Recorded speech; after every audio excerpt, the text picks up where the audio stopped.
할렐루야. 본회교회 성도 여러분, 한 주간도 평안하셨습니까?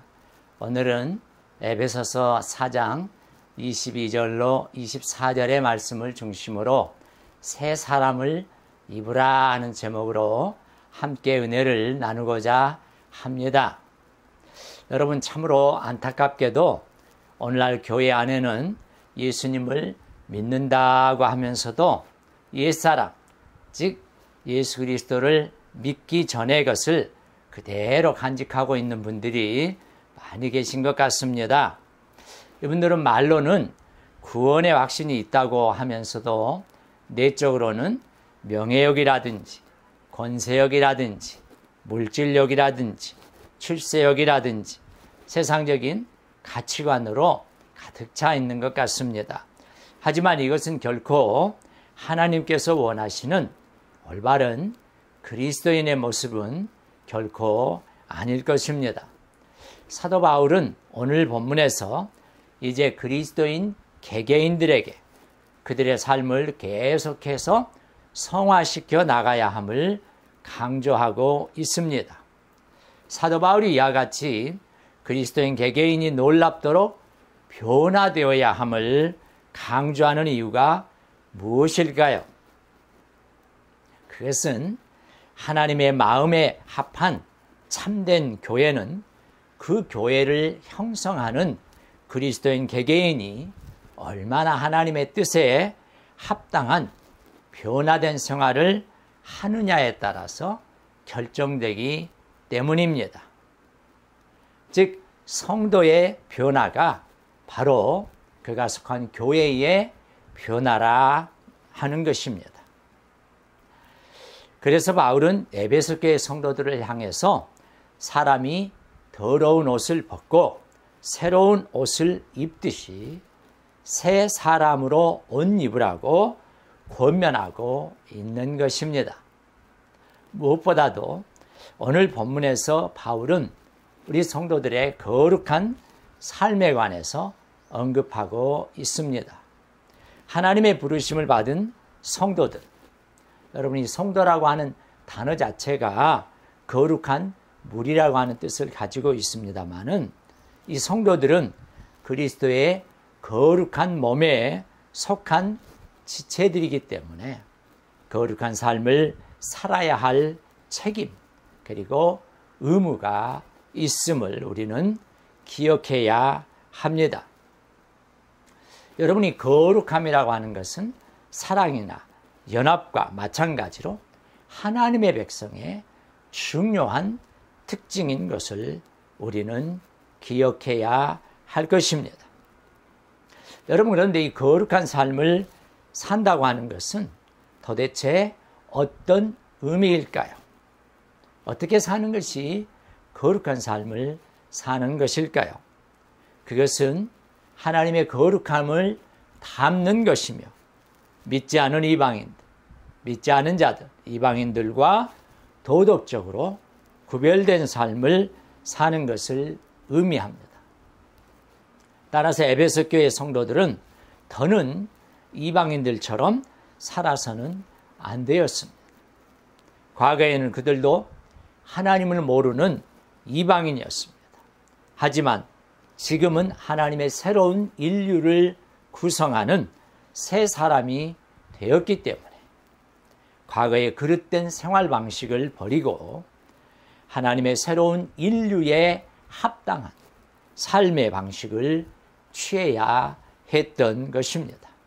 그래서 사도 바울은 에베소 교회 성도들이 처음 믿음을 가졌을 때 듣고 배운 교훈을 상기시키고 있습니다. 우리는 그 내용을 20절과 그리고 21절을 통해서 확인할 수 있습니다. 왜냐하면 그들은 하나님의 새로운 인류에 속한 새 사람이라고 하는 분명한 자기인식을 갖지 못한 채 과거의 잘못된 생활로 다시 돌아갈 그런 위험에 처해 있었기 때문입니다. 에베소 교회 성도들이 하나님의 백성으로 부르심을 받은 뒤에도 그들은 여전히 이방인들처럼, 믿지 않는 이방인들처럼 살 수 있었습니다. 그들은 여전히 이방인들에게 둘러싸여서 살았던 것입니다.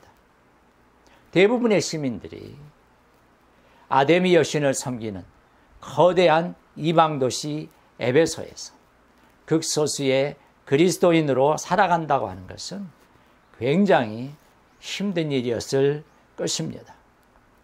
이런 환경 속에서 살아야 했던 에베소 교회 성도들은 믿지 않는 가족들과 친구들뿐만 아니라 믿지 않은 다른 이방인들에게 수많은 압력을 받았을 것입니다.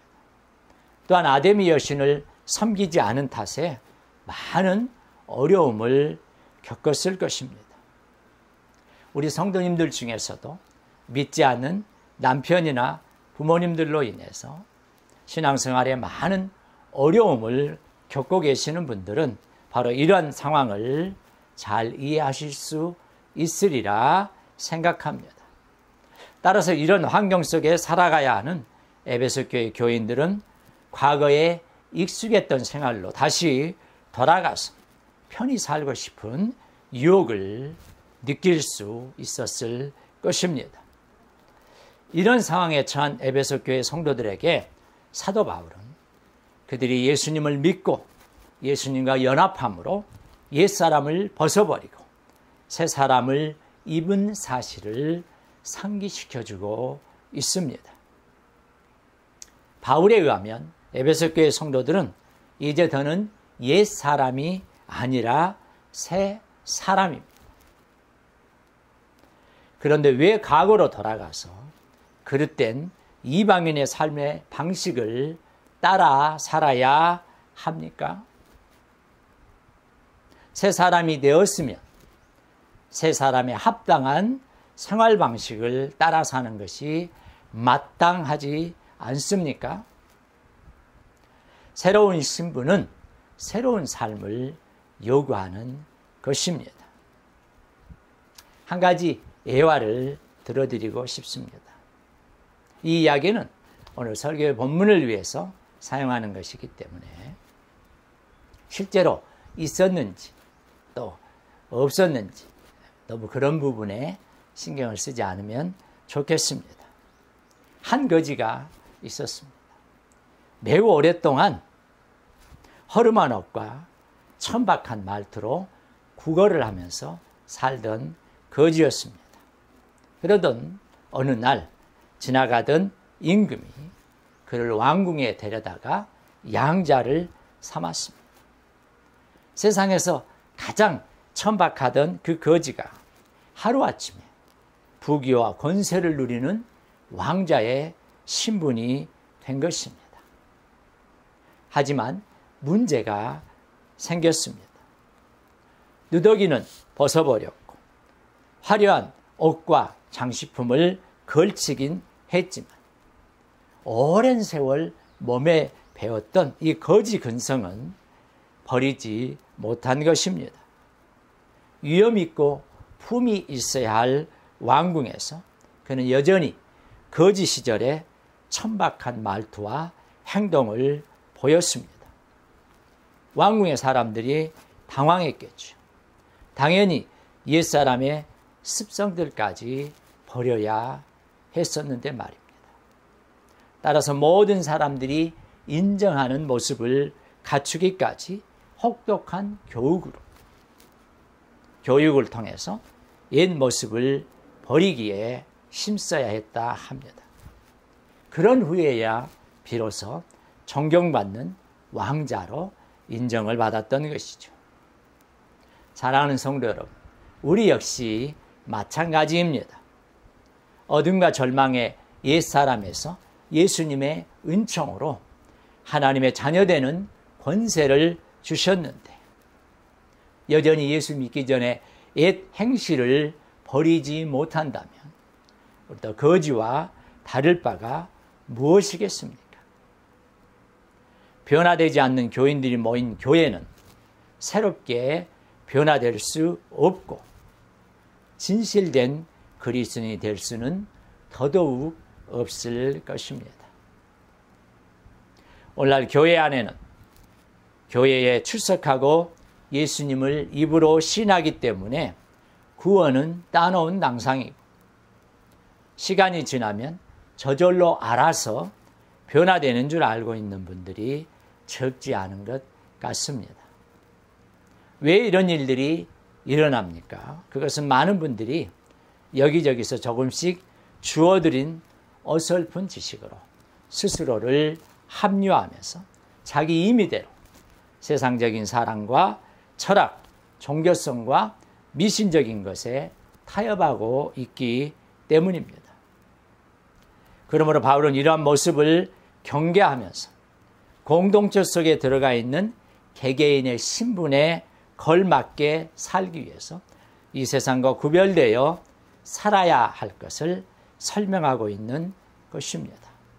이방인들의 삶을 적나라하게 묘사한 뒤에 바울은 에베소 성도들에게 이방인들처럼 살아서는 안 된다고 강하게 경고하고 있습니다. 그리스도를 배우는 것은 단지 그의 삶과 죽음과 부활에 관해서 배우는 것뿐만이 아니라 그의 인격과 삶에 관해서 배우는 것이며 또한 그분의 제자가 되는 것을 의미하기 때문입니다. 그런데 우리는 종종 예수님을 믿는다고 고백도 하고 교회에도 잘 나와서 예배하며 헌금도 곧잘 하지만 17절에서 19절에 있는 옛사람의 생활에서 아직도 벗어나지 못한 사람들을 많이 목격하게 됩니다.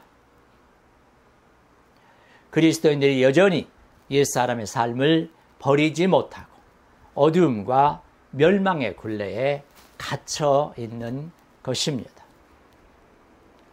이들은 기독교인이라기보다는 종교인이라고 하는 이름을 붙이는 것이 더 어울릴 정도입니다.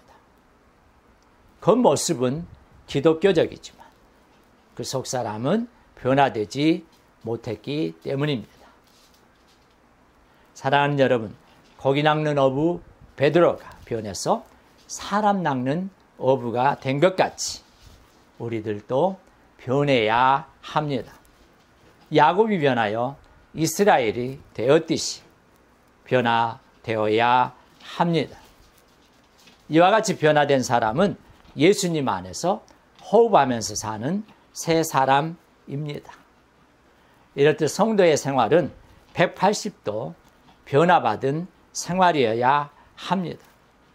다시 말씀드려서 새롭게 혁명이 일어난 삶이 곧 새 사람의 삶인 것입니다. 이제는 새 사람을 입은 하나님의 자녀답게 이번 한 주간 동안도 의와 거룩한 삶을 살아감으로 살아계신 하나님을 영화롭게 해드리는 복된 성도들 다 될 수 있기를 주님의 이름으로 축원합니다.